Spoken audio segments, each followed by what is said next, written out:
posibilidad ng tagumpay o kabiguan, ng ligaya o lungkot. Kaya marapat lamang na tanggapin si Jesus bilang tagapagligtas at Panginoon. At matapos yun ay panariwain ang katapatan at paglapit sa Kanya bawat araw o day by day. Ang day by day ay naglalayong umalalay sa pang-araw-araw na pamumuhay. Narito po si Kuya Ed Lapis sa mensaheng pinamagatang Good Soil.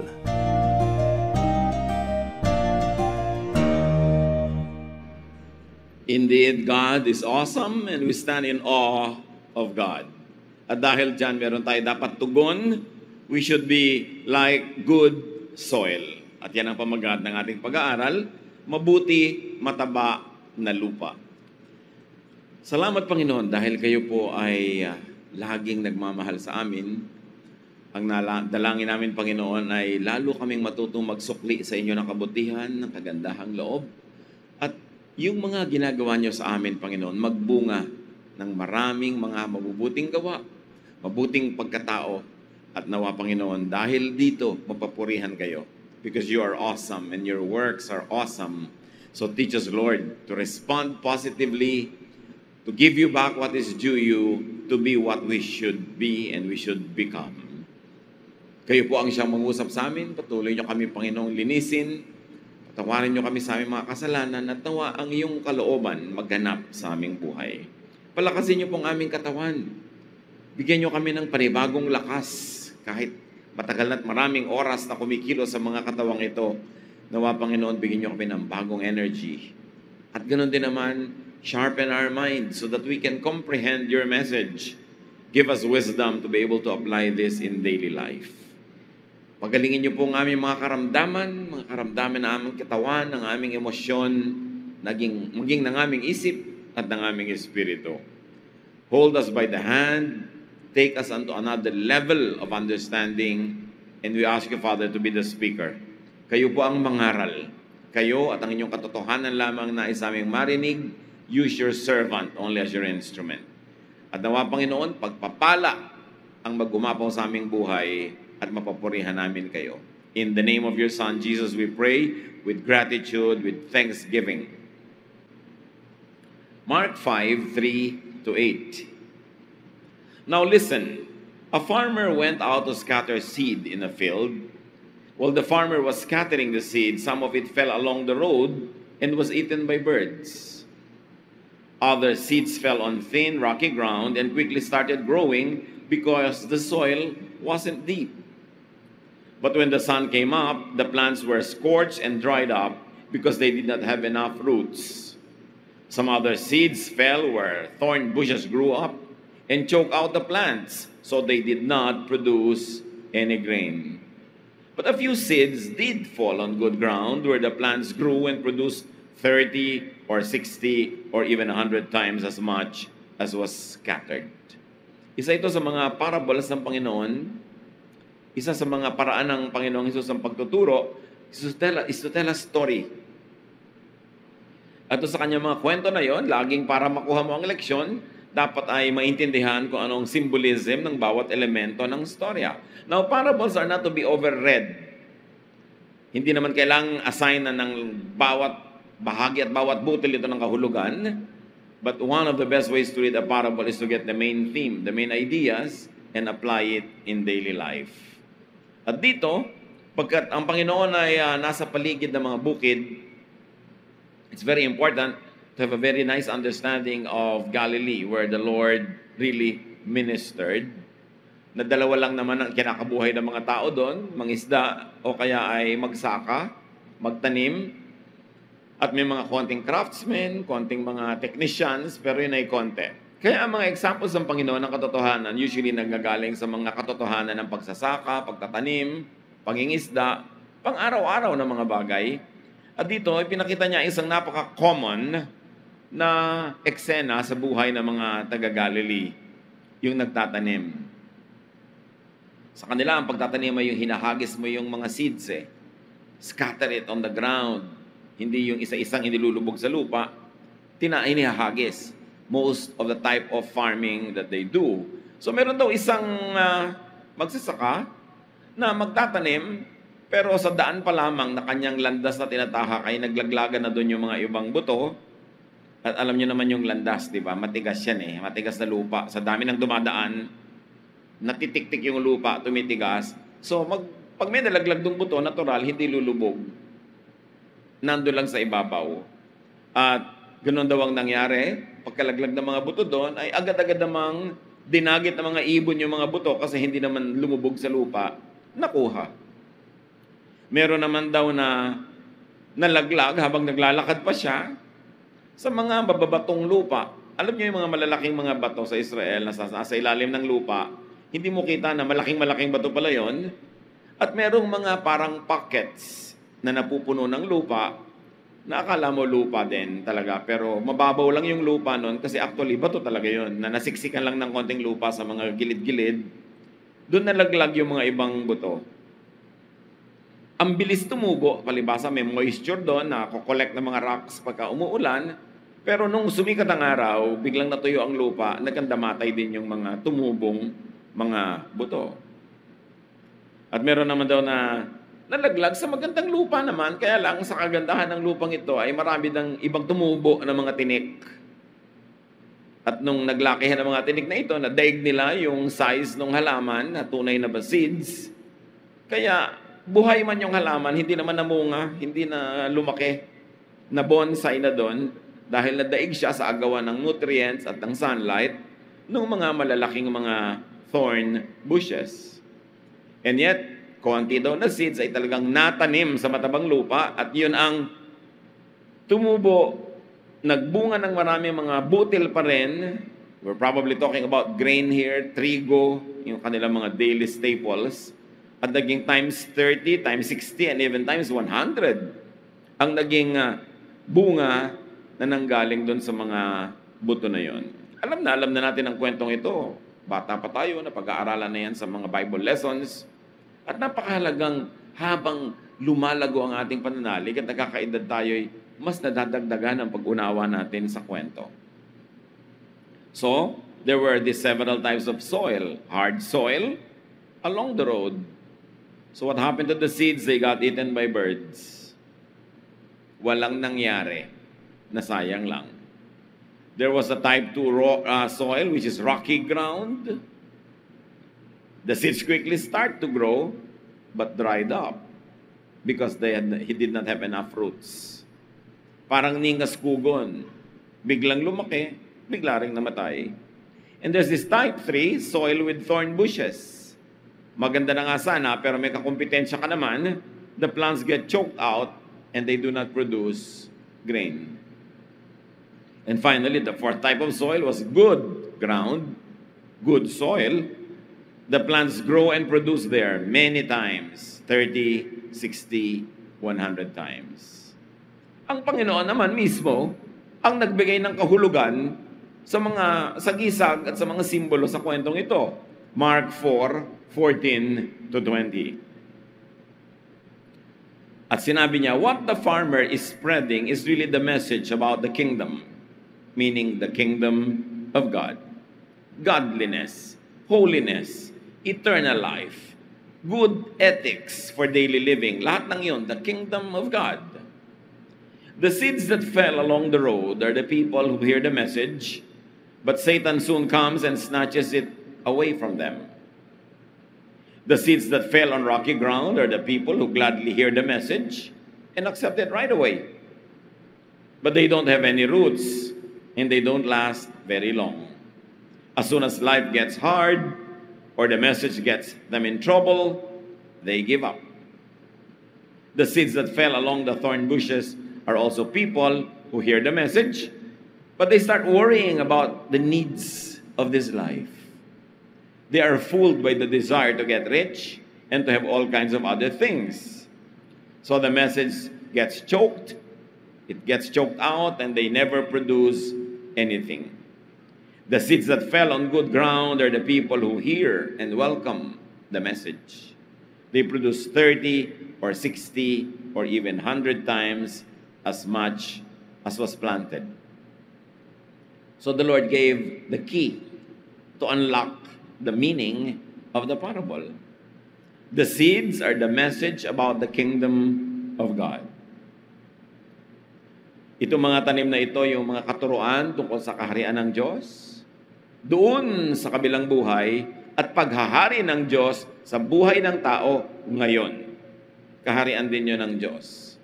Yung seeds na yun ay yung mga salita ng Diyos, verses, lessons, teachings from the Word of God na ipinaririnig, itinuturo, ipinapabasa sa mga tao. At kitang-kita natin dito na hinati-hati into 4 ang mga tipo ng taong nakakarinig ng salita ng Diyos. The types of soil are types of people actually. They are types of hearers. At ngayon pa lang, para madali ang pag-unawa natin sa kwento, hanapin natin kung alin tayo sa 4 na uri ng nakakarinig ng salita ng Diyos. Alin tayo sa 4? Number 1, the soil along the road are the people who hear but easily yield the message to Satan. Nakakarinig. Hindi naman sila hindi binigyan ng salita. Napuntahan din sila ng mga seeds. Pero hindi man lang ingatan, hindi man lang i-memorya, hindi man lang tandaan, hindi man lang mag-take notes, hindi man lang mag-review, wala tuloy natatandaan. Kaya sumakay lang ng jeep at medyo kumalog at mabako-bako, nakalimutan na yung narinig. Wala man lamang way, devices para matandaan, maitago sa puso ang salita ng Diyos na nadidinig. Kaya ang daling agawin. Naaagaw daw ni Satan. At si Satan ay maraming paraan ng pang-agaw ng salita ng Diyos. Una, para hindi mo maintindihan, ipinaparinig na nga, text ka pa ng text. So talagang hindi mo na maririnig yan. May notes na nga ipinamimigay, di mo pa sinusulatan. Wala kang kabalak-balak tandaan ng lesson, ano? Meron na nga mga verses, hindi pa tingnan uli sa bahay. Tama ba yung verses? Baka may mga mali-mali. Meron na nga kumakanta ng mensahe, ayaw pang makinig kung ano-anong inaatupag, naghahalongkat ng bag, o kung ano-anong iniisip. Gano'ng karami sa umuupo dyan ang nakakatanda talaga? By virtue of statistics, 1/4. Diba sa kwento ni Jesus? At siguro may basis siya for saying that. So sino yung 1/4 that belongs to group 1? Uuwi, tatanungin ng kasambahay, ano yung lesson? Ewan, tungkol sa lupa, mga bato-bato, yun lang ang natandaan ko. Wala na. Naagaw ni Satan. Sayang naman. Nag-ubos pa ng oras, pamasahe, gasolina para pumunta. So wala rin nalaman. Pero buti na lang pumunta. Higit mas maraming hindi nagpunta. Hindi dumalo sa Bible study, hindi dumalo sa worship, lalong walang pag-asa yon. Ang pinag-uusapan pa lang dito, yung nagka-chance makarinig, dahil ito namang soil, nalaglagan eh. So type 1 yon. Nawa, walang isa, ni isa dito, na taga-type 1. So 3 na lang pagpipilian natin. The group 2, the rocky ground are the people who accept it right away. But as soon as life gets hard or the message gets them in trouble, they give up. Yan yung pag nakarig, wow, hallelujah, hallelujah, bless ako, praise God. Yung ganon, yung halos nilalagnat lagi sa pagtanggap. Pero pag pumunta na yung usapan sa tithing and giving, ay, absent na.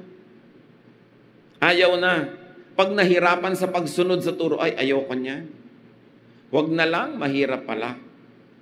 Ito yung mga tao na ang trato nila sa mga turo sa Bible, parang listahan ng pagkain sa restaurant, sa menu. Titingnan, ito gusto ko to, ito ayaw ko to, ito ayaw ko to, o ito gusto ko to. Pinipili. Gusto lang yung maginhawa, yung madali. Pag mahihirapan na, wag na.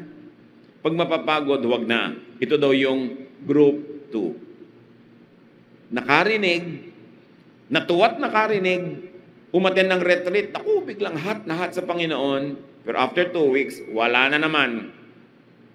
Kasi nagka-problema. And specifically, ang problemang tinutukoy dito mga kapatid, problema sa pagsunod sa katuroan. Parang the price is too high. If you obeyed it, so wag na lang. And the third type of people, the soil with thorn bushes, are people who over-worry about the needs of this life. People who treat the Bible, who treat the kingdom of God, and who treat God as competitors ng kanilang mga pangarap, mga ambisyon, especially materialistic ambitions. And because these people give a lot of importance to material things, naturally, only one thing occupies one space at one time, what will happen is they'll prioritize their materialistic pursuit and drop their spiritual growth. The message gets choked out. Natatalo ng tinik. Buhay! Kristiyano pa rin naman. Umaattend pa rin, nandyan pa rin. Pero walang paglago. Walang bunga. Kayo ba yung mga Kristiyanong may bunga? O nandyan lang. Nakakita na ba kayo ng papayang walang bunga? May mga ganun walang bunga pero buhay. So, they never produce any spiritual fruit. Sayang. Buhay lang pero walang anak, walang seed, walang fruit. In other words, walang malang nadala sa Panginoon na another kaluluwa na mananalig sa Panginoon. Wala malamang naipundar na treasures in heaven. Walang malang nagawang mabuti. Walang naidagdag sa kingdom of God. Walang naidagdag sa pagpapalawak ng kaharian ng Diyos. Ando lang siya, forever a consumer of God's Word.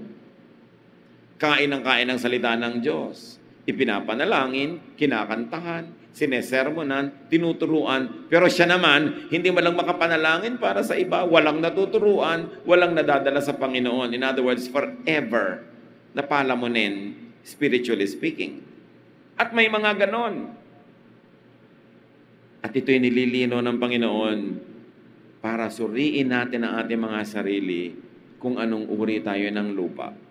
And then there's the good ground. The good ground are the people who hear and welcome the message. And they produce much spiritual fruit. Pag may turuan, nagfo-focus, nagko-concentrate, nagre-review, nag-aaral, nagse-self-study, gumagawa ng paraan para lumago ang espiritu. Naghahanap ng ministry. Hindi mo kailangang suyuin, ligawan, at ipinagsisiksikan niya ang kanyang sarili para siya magkaroon ng gawain, para siya mamunga. Kasi kung wala kang gawain, paano ka mamumunga? At ito ang gusto ng Panginoon na uri ng lupa. Ikinuwento, hindi para manglibang. Ikinuwento, hindi para mangaliw. Kundi para ang mga tao ay mag-isip-isip. At suriin nila kung anong uri sila ng lupa. Naturally, the parable offers very, very beautiful challenges. One is to be a good ground for God's kingdom. God's word. Be a good ground for God's seeds. Yan dapat ang napakalinaw na lesson sa ating lahat. Dapat, sasabihin natin, dapat ako yung type number 4. Dapat mayaman akong lupa. Pag may mga damong tumutubo, bubulutin ko para hindi sila makipaglabanan, para sa sunlight, para sa water and nutrients, at hindi sila yung magwagi. Be a good ground for God's seeds. And how do you do that? Soften your ground, meaning your heart and your mind, to receive its teaching. Kung ang lupa dapat malambot para pumasok yung buto at huwag madagit ng ibon, para maiprotect yung buto habang hindi pa siya lumalabas bilang isang sprout, dapat ang ating ding isip, ang ating puso, pinapalambot natin. Para pag dumapo ang salita ng Diyos, lumubog, magkaugat, mamunga. Paano pinapalambot ang puso? Unang-una, may mga physical ways to do that. A-attend ka ng Bible study, attend ka ng worship. Gumawa ka ng paraan na magiging attentive ka. So kung oras na ng gutom, dapat magbaon ka naman kahit anong makain nasa bag mo na kainin mo bago ka pumunta sa worship, sa Bible study. Hindi yung ang gusto mo na matapos agad kasi gutom na gutom ka eh. Yun ang nagiging priority ng isip mo. Hinahanda mo yung utak mo. I will attend to be blessed. Therefore, may mga physical requirements yan. Kung kaya na magpahinga bago pumunta para alert ang utak, mabuti. Kung hindi naman kaya, pipilitin mo na pagdating mo ay magfo-focus. Inihahanda mo ang iyong isip.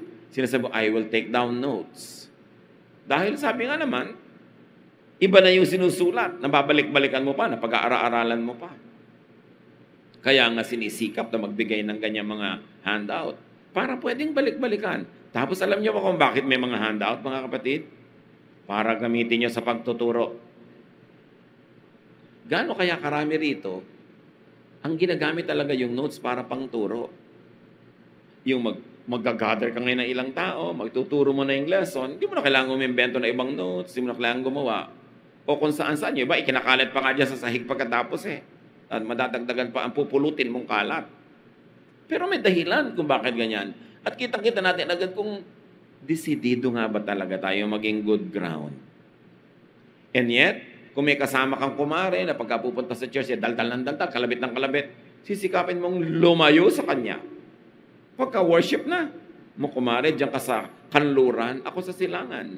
Para tayo mga anghel na bantay ng 4 na direksyon. Diba? Hindi magkakatabi kayo. Huwag kayong tatabi sa matabil. Madaldal, tanong ng tanong, kung ano-ano. Ipapakita yung mga picture sa kanyang cellphone habang nagwa-worship. Eh di, magiging anong type of soil kayo nun? Maaagaw yung dapat sanay natatanim. So, soften your ground. Isa pa, tanggalin niyo ang mga galit, mga muhi, mga sama ng loob, pagpupunta sa worship o sa Bible study. Para walang sagabal, walang mga damo, walang mga umaagaw ng inyong atensyon at pumipigil na kayo ay mabless. And don't give up believing in and obeying God's word when conflicts and difficulties come. Huwag tayo maging fair weather Christian lamang. Pag lang madali, pag lang walang problema.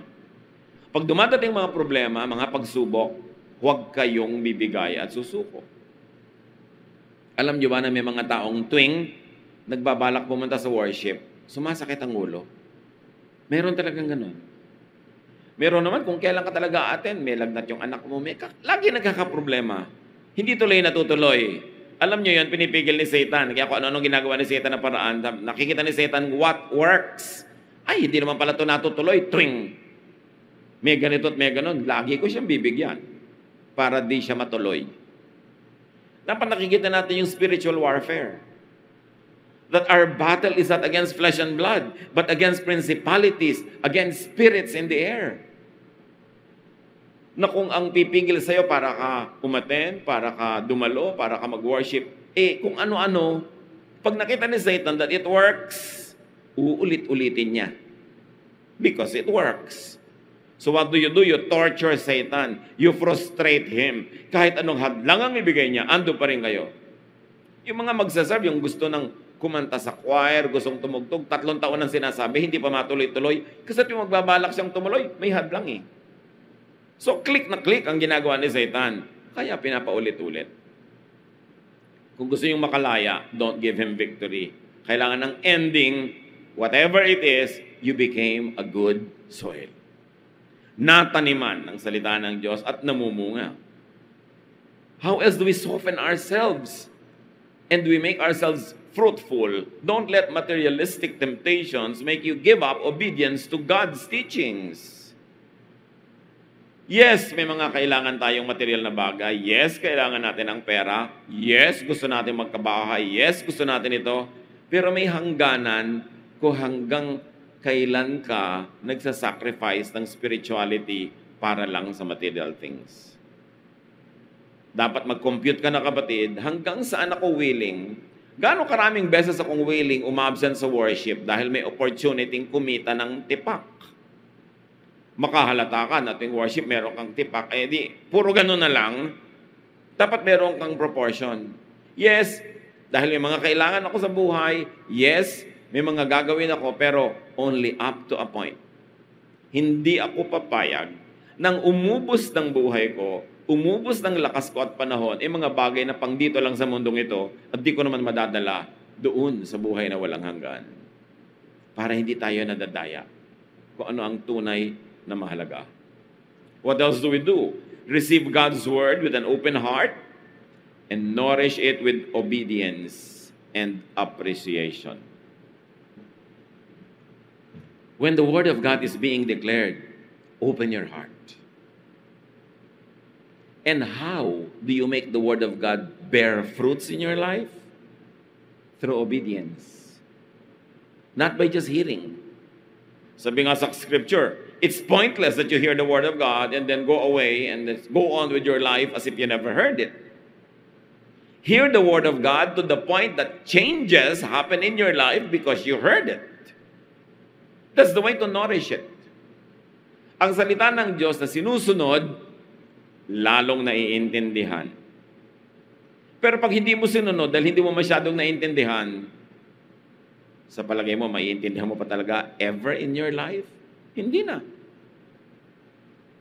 Para yung recipe ng cake, recipe ng siopaw, manual ng isang technical gadget, pag sinunod mo at ginamit mo na, lalo mong na-appreciate kung bakit siya ganun ang design. Pag sinunod mo yung recipe, doon mo makita nga, well, it works. At ganun din ang salita ng Diyos. Lalo pag parang ayaw mong sundin mo lalo. Kasi pag ang sinunod mo, kapatid, yung kaayawan mo na sumunod, ilalayo ka ng ilalayo nun sa salita ng Diyos. Ang ending, ang layo-layo mo na. Deception yan Maliliit na hakbang, papalayo sa Diyos. Parang hindi mo napapansin, maliit lang. Pero pag sunod-sunod yung maliit na yun, mamaya paglingon mo, ang layo-layo mo na pala. Sumunod. Walk closely after the Lord. And the Word of God becomes beautiful and becomes powerful by appreciation. When you appreciate it, but you appreciate it only after obedience, not before. Hindi mo napapatunayan na masarap ang isang recipe hanggang hindi mo talaga niluto sa ganong paraan at natikman at nakain. Kailangan appreciate it by obedience. And of course, you nourish it with ever-deepening understanding. Huwag kang makontento sa konting alam. Sobrang lawak, lalim, taas ng karunungan ng Diyos na pag hindi mo nilaliman, tinaasan at nilawakan ng kaalaman mo, mananatiling konti lang ang pagkaunawa mo sa Diyos. Ang utos, we should grow from glory to glory. Ang dami-daming dapat malaman. Huwag kayong makontento sa konti, sa spoon feeding. Every Christian has an obligation and a privilege to study the Word of God by herself, by himself. To read, to hear many things, to screen what he hears, to consult with people who are reliable in terms of their knowledge, training, experience, and actual track record. Para mabalance ang ganyan mga bagay. Gano'ng karaming beses mong nababasa halimbawa ang mga verses sa Bible every week? At gano'ng karaming beses mong napapanood sa TV na bumili ka dapat ng ganitong sabon? Alin ang mas madalas? Alin ang mas natatanim sa ating utak? Ano ang mas natatandaan?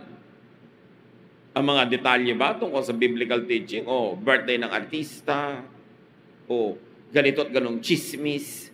Ganito. Kasi yung nadidinig mo, nagiging ganun ka. Kaya pinipili ang nadidinig. Binibigyan ng mas malaking puwang yung salita ng Diyos.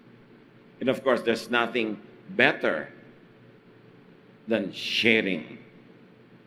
You nourish the Word of God when you share it. The whole process.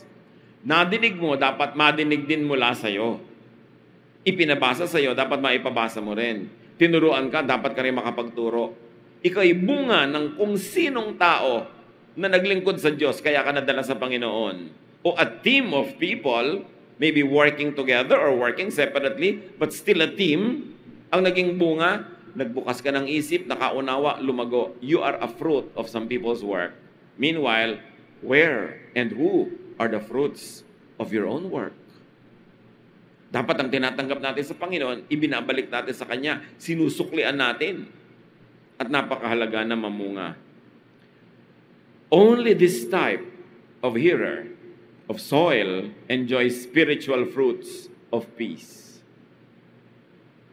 serenity, stability and strength, and joy. Ang bunga ng Espiritu, may outward. Tao na danila mo sa Panginoon, bunga yan. Talagang malinaw na bunga yan. Kahit hindi ikaw ang mag-isang nagdala dyan, ikaw, yung kaibigan niya, kung sino-sinong nadinig niya, nagkatulong-tulungan, team kayo, bunga yan.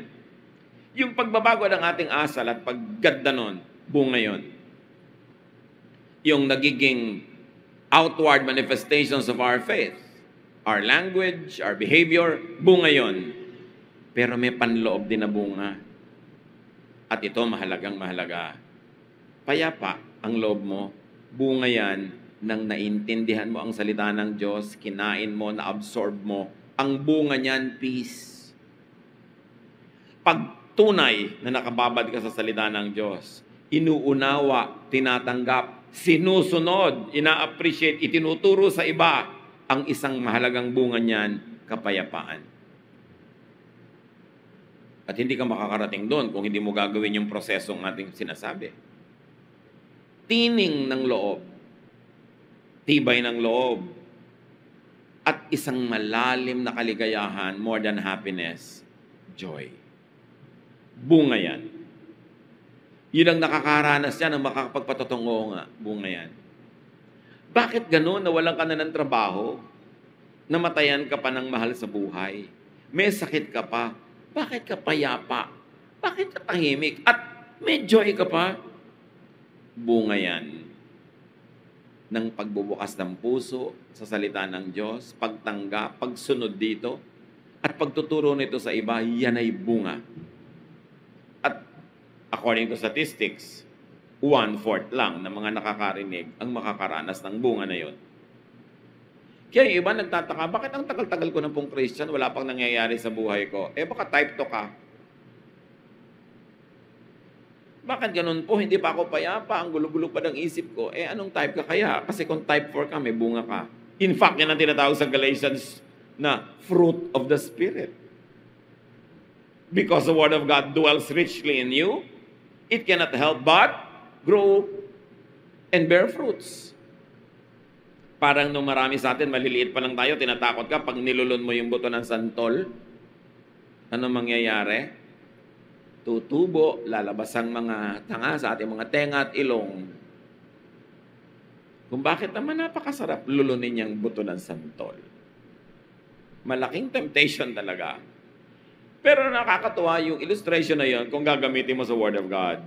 Pag lumulun ka ng Word of God, tutubo, maglalabasan sa tenga mo, sa salita mo, sa buhay mo, sa bibig mo, yung mga bunga nun. Kaya halatang halata, yung hindi talaga tinutubuan ng salita ng Diyos, walang kabunga-bunga. Outward and inward. Konting takot, takot na takot. Konting alalahanin, ninenervyos. Marami nang ang blessing, reklamo pa ng reklamo, hindi mo rin mag-appreciate. Walang spiritual fruit. And it is easy to trace, why not? Kasi hindi talaga lumulubog, nag-uugat, tumutubo at namumunga ang salita ng Diyos. It's not enough to hear. You should hear to the point of understanding. And it is not enough to understand in the mind. You should understand to the point of obedience. And it's not only enough to obey mechanically, but to obey with joy, with conviction. Then and only then will you arrive at a level of spirituality where you can say, how wonderful are your laws, O God. How beautiful are your words. Hindi pag nakakita ng Word of God, ano ba yan? Hirap naman sundin yan. Ano ba yan? Puro reklamo. Pero pag dumating ka sa point na, tama po kayo, Lord. Tama talaga kayo. ibig sabihin ng sinunod mo. Kaya ka nakarating sa punto ng nagkaroon ka ng kaliwanagan, enlightenment. So be a good soil, not only to the Word of God, although that's the most important. But let's bring it closer to daily life, mga kapatid. In the same idea, in the same light, be a good soil to good ideas. May mga magagandang ideya. Paano magtatanggal ng uling sa puwet ng kawali? Aba, ang gandang ideya to, ha? Be a good soil to it.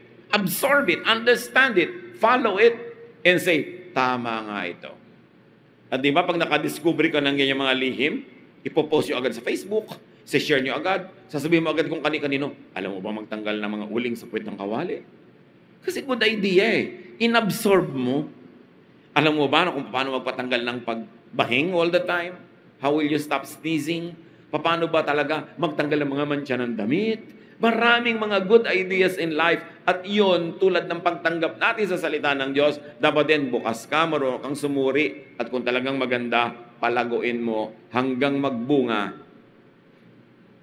Napakaraming dapat natututunan. You should always be open to good ideas. Change happens only when you change your mind. When a person changes her mind or his mind, may kasunod na changes sa buhay nun. Hindi pwedeng hindi. Tulad ng, pag nagpasya kang, ayoko na sa boyfriend kong ito, napatunayan ko, irresponsable. May mga kasunod yun. Makikipagkalas ka, lalayuan mo siya, magiging open ka sa ibang possibilities. But first, you have to change your mind.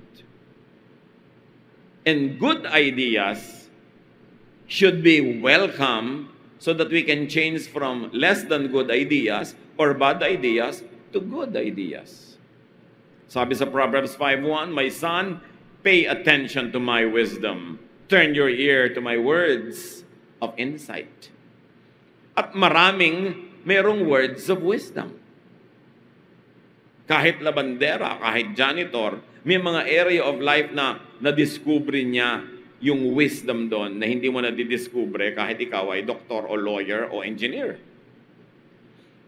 Kaya dapat willing kang magbukas ng iyong tainga sa mga tao. Lalo yung mga taong may track record of success and fruitfulness in their chosen fields. Nakikinig ka dapat. Hindi yung nagsasalita pa lang ang kapwa mo, nire-reject mo na. Tinatapos mo yung sentences nila, ikaw ang tumatapos para ikaw ang bida. Pag kami na nga nag-uusap, merong dinner, ikaw ang bangka ng bangka, ikaw ang salita ng salita. Nung nag-uwian, kung may natutunan sila sa iyo, panalo sila. Pero wala ka natutunan sa kanila, talo ka. Dapat bukas ang isip. Nakikinig. Be a good soil to good deeds. Pag may ginawa sa inyong mabuti ang kapwa, kailangan kayo maging good soil, mga kapatid. Ginawan mo ko ng mabuti, tutubo ito, magbubunga ng marami ring mabubuting gawa, at ikaw ang unang-una kong susuklian ng mga bunga ng mabubuting gawa. At tulad ng ginawa mo sa akin, na ginawan mo ko ng mabuti, kahit wala akong ginagawang mabuti sa iyo, gagawa ako ng mabuti sa iba para matanim din sa kanila ang kabutihan kong ginawa. At kung magpapaka-good soil sila, magbubunga rin yun, gagawa sila ng mabuti sa akin, susuklian nila ako, at gagawa sila ng mabuti sa iba. Whenever you do something good, you actually accomplish many things. Number one is, you did not do something bad because you can do only one thing at one time. Kaya pag may ginawa kayong tama, praise God and congratulate yourself. Dahil sa paggawa nyo ng tama, hindi kayo nagka-chance gumawa ng mali. So gagawa ka ng tama, importanteng ginagawa natin yan. Isang bunga yon, hindi ka nakagawa ng mali. Naging busy ka kasi gumagawa ka ng tama. Kaya yung present ka sa school, sa classroom, ang ganda ng ginawa mo kasi kung hindi ka present doon, absent ka. Obvious ba yun? Hindi ka lang sa hindi present, naging absent ka pa. At hindi ka lang naging absent, malamang naglakwatsa ka pa. Kanina lang may natanggap ako sa Facebook, Tito, meron po akong nabuntis. ayaw niya pong pakasal sa akin, ipapa-abort na lang daw niya ang bata. Sabi ko, bakit babuntisan kayo ng buntisan? Hindi pala kayo nagmamahalan. Kasi hindi kayo gumagawa ng tama sa oras na ito, ang nagagawa niyo tuloy mali. You should be busy doing good things so you lose energy and time and space to do bad things. King ang tao pag may ginawang tama, accomplishment na yun eh. Kahit pag sabi mo, anong napala mo sa paggawa ng tama? Wala namang bunga. Hindi pwedeng walang bunga yan. Hindi pa lang natin nakikita. Pero may immediate bunga na yan. Hindi ako gumawa ng mali. At ayaw pa bang bunga yun na instant? Remember mga kapatid, ang daming gumagawa sa atin ng mabuti. Nakakatanggap tayo ng kabutihan. Good soil ba tayo? O tayo yung ginawa ng mabuti, baliwala lang, parang yung type number 1 na soil. O ikaw naman yung ginawa ng mabuti, tuwang-tuwa ka, pero mamaya, wala na, nakalimutan mo na, namatay na yung gratitude mo. O ginawa ka ng mabuti, pero bukas may nagawang hindi kagandahan, may kompetisyon na yon, parang yung mga tinik, ang nanalo na yung tinik, ang natandaan mo na lang yung hindi niya magandang ginawa, nilimot mo na yung maganda. Kahit sa anong larangan ng buhay, ma-apply mo yung kwento ni Jesus eh. Kaya napakaganda. Lagi mong iisipin, am I a good soil for good deeds? And also a challenge is to be a good soil for good people. Binibigyan tayo ni Lord ng mabubuting taong dumadating sa buhay natin. Paano natin sila patutubuin sa ating buhay? By emulating their good deeds. By imitating their goodness. By letting their virtues affect and infect us. Pag may mahusay na tao, huwag kayong papayag na hindi kayo mahawahan. Ang husay pala niya eh. Ba, ang husay niya magluto. Dapat mahawahan ka ng husay na yun. Magpapaturo ka. You will take the position of a student. You will be humble. And you will learn. Hindi ang yabang-yabang mo, hindi ka na maturuan, you will never learn. Pagka merong taong ang husay naman niya sa ganung larangan, kitang-kita mo, be a student of that person. Learn at the feet of that person. Kailangan merong mga ganun tayo.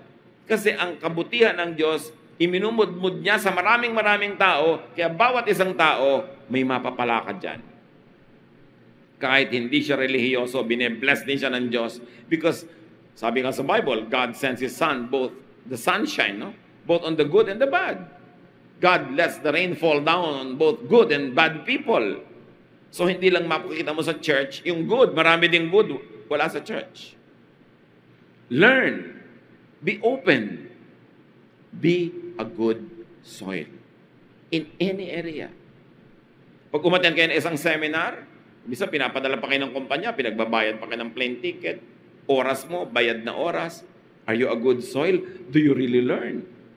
At yung kumpanya mo ba, may napala for sending you. O matapos mong matuto, nilayasan mo na yung kumpanya, sa iba mo na ginamit yung natutunan, that is ingratitude.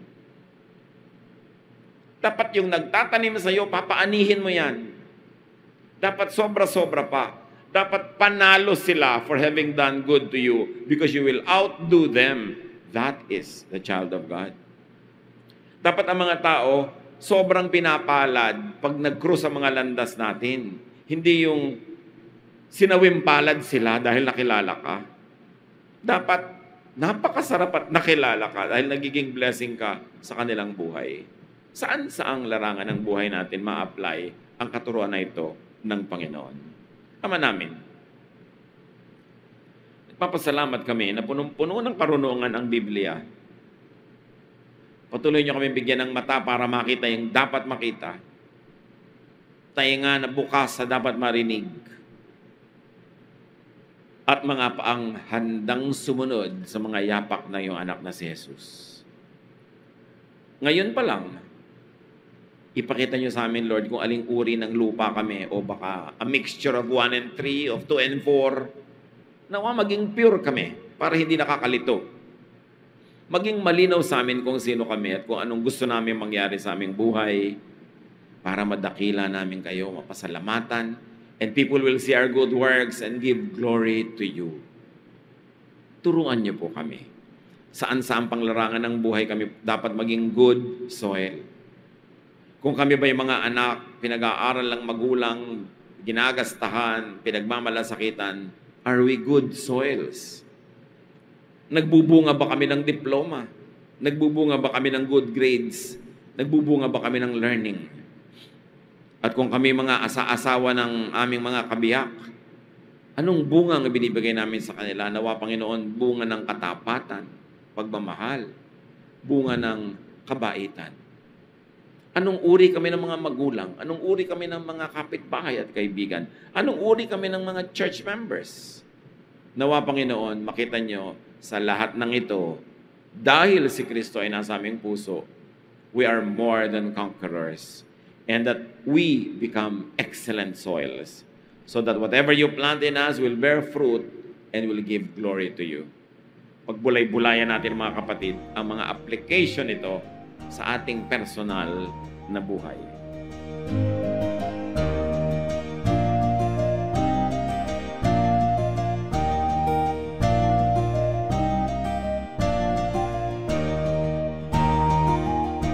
Ang katatapos pong mensahe ni Kuya Ed Lapiz ay pinamagatang Good Soil.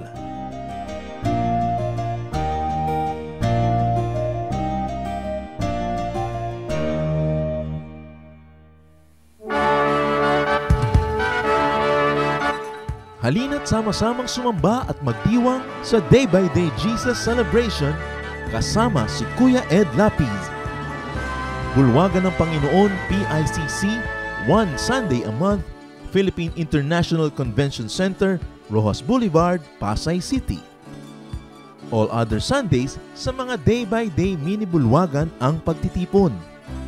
Para sa buwan ng Enero, gaganapin ito sa January 19, 2025. 8 a.m. ang First Jesus Celebration, 10 a.m. naman ang Second Jesus Celebration. Para sa iba pang detalye, bisitahin ang ating official Facebook page, Day by Day Friends.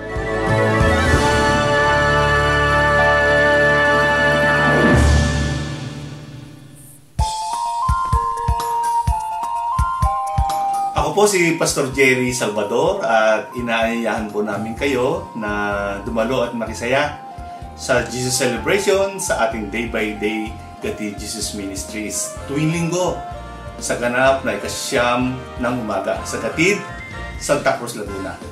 Para po sa dagdag detalye ng schedules at lokasyon, narito po ang mga contact details. 0915-655-0756 at 0921-411-0987. Pwede rin po ninyong bisitahin ang aming FB page, ang Day by Day Gatid Jesus Ministries. Halinang ipagdiwang ang Panginoong Jesus.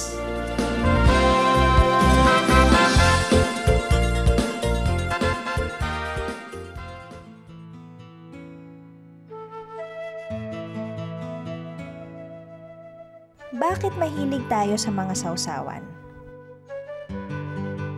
Tayong mga Pilipino, basta mayroong creative process, sama-sama, lahat may participation.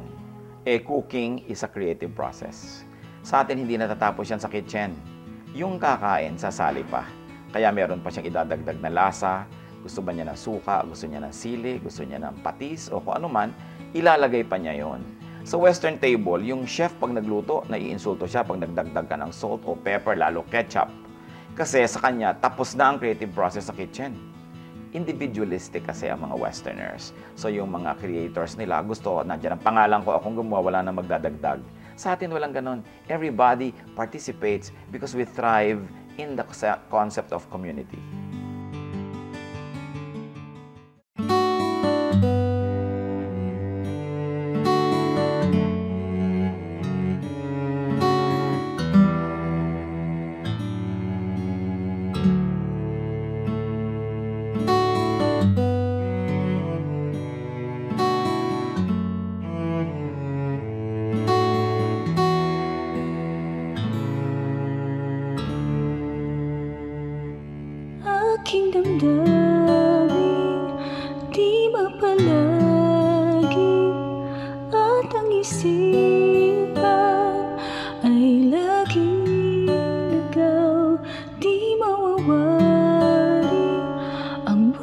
palagi kahit itama ay hindi sapat.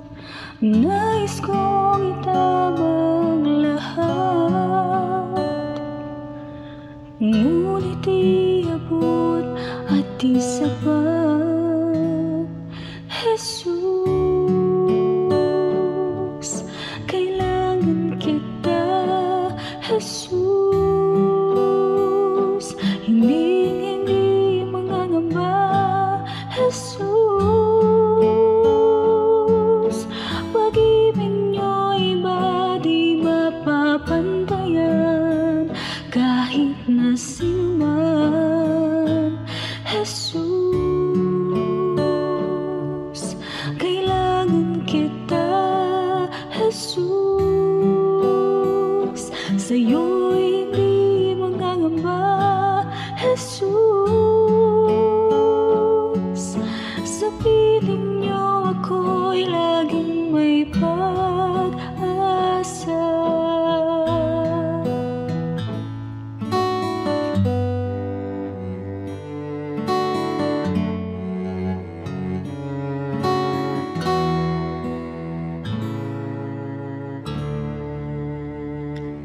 Aking damdamin di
tagliang karamay, kailanman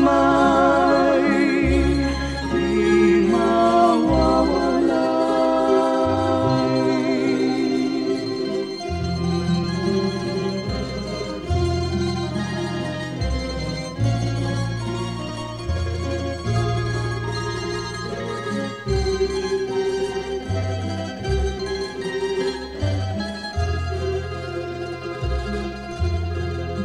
sa tamis ng iyong hiya, masakit at hirap, sadyang hindi mananaig. O Jesus, kaulayaw, gawin pang malinaw sa akin ang iyong pag-ibig. O Jesus, sa ulayaw, hatid sa aking buhay, agapay sa paglalakbay. Kaibigan kang tunay, tagliang karamay, kailanman di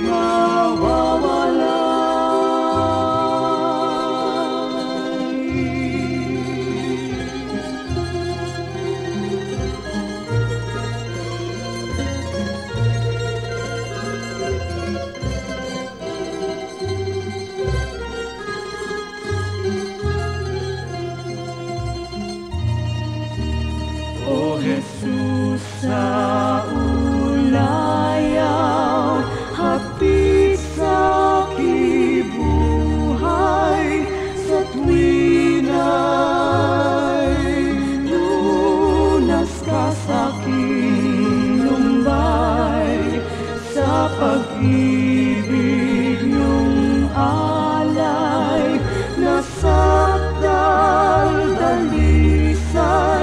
ang puso ko'y humihimlay. O Jesus, sa ulayaw, hatid sa aking buhay, agapay sa paglalakbay. Kaibigan kang tunay, tagliang karamay, kailanman di